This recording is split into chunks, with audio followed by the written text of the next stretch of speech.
Okay, now give me just a few minutes for a short aside. From the first module of this training, you might remember diagrams such as this one. It's about trees and blobs. To make things easier, I avoided talking about trees and blobs in this second module. I mostly talk about commits. I'll just mention trees and blobs again, quickly, to show you in more detail how Git manages your working directory. You know that the objects in the database are commits, trees, and blobs, and also annotated tags, although there are none of them in this example. You also know that all these objects are arranged in a graph. They reference each other. There are references from a commit to its parents, references from a commit to its tree, and references from trees to blobs and other trees. These references all look alike, but they're used in two different ways. References between commits are used to track history. All the other references are used to track content. We've also seen that Git is good at reusing content, so you can have objects that are reachable from more than one commit, like these ones here. The point I want to make is that when you move to another commit, for example you switch to another branch, Git doesn't care about history. It doesn't look at the ways that commits connect to each other. It just cares about trees and blobs. So if you look at the word from this commit here, then Git forgets about the link to the parent of the commit, and it looks at the tree in the commit and all the objects that can be reached from there.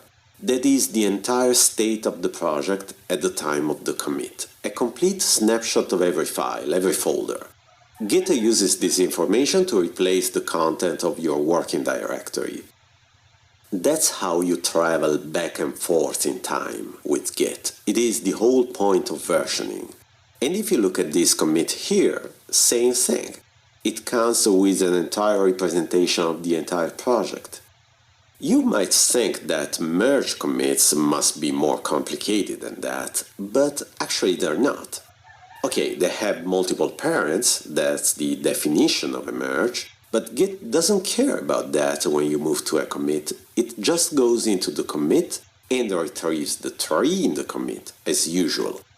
A merge commit will in general have its own trees and blobs, because the objects in the merge might not be present in any of the parents. Think of a file that has lines from both parents, for example. On the other hand, from the merge commits tree, you can probably reach objects that are also reachable from other commits. And once again, Git doesn't care about which blob or tree was introduced by which commit. When it stores the commit, it just reuses objects that are already there, and it creates the objects that are not already there. And when it checks out the commit, it just looks at the tree and rebuilds the state of the project from there. I told you this story because I want to make a couple of points. First point, don't get confused with trees and blobs. Retrieving a past state in Git is a pretty straightforward thing.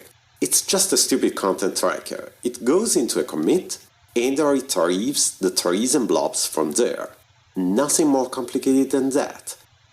When you use Git, focus on the history, how commits connect to each other, and trust Git to do the right thing with trees and blobs. The second point I want to make is that Git doesn't really care much about your working area. Remember, when you move to another commit, Git just replaces the working area with the stuff from the object database. Git mostly cares about the objects in the database, not your working directory. The objects in the database are immutable and persistent, while the files in your working directory are as transient as they get. They can change as quickly as you can do a git switch or checkout. Git is not reckless with your working area. It will give you a warning before overriding your files. For example, if you try to switch to another branch but you have uncommitted changes, Git will tell you that. But other than that, as far as Git is concerned, your working area is the least important part of your project. All the good stuff is in the .git directory.